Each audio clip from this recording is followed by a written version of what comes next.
Hello guys, good day po sa ating lahat. Update po tayo sa ating mga fry.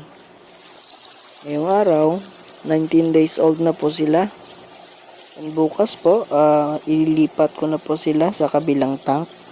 And doon na po sila hanggang magkabintahan na po.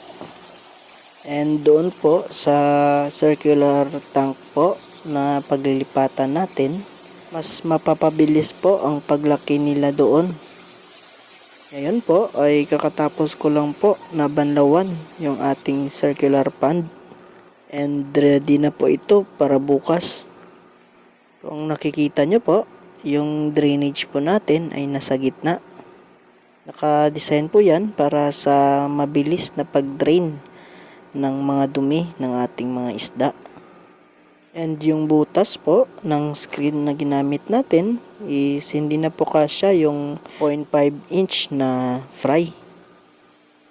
And kung napapansin nyo rin po, yung PVC na nakalutang doon sa gilid ng ating tank.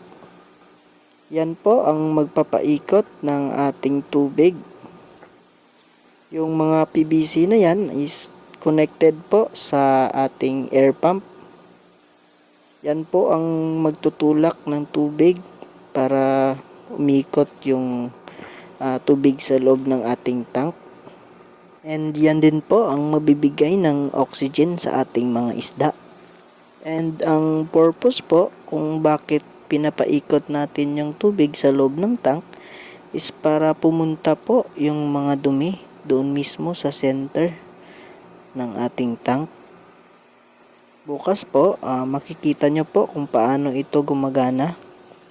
So, update na lang po ako bukas.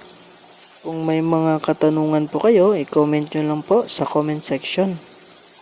At susubukan ko pong sagutin yon. Hanggang dito lang po at maraming salamat.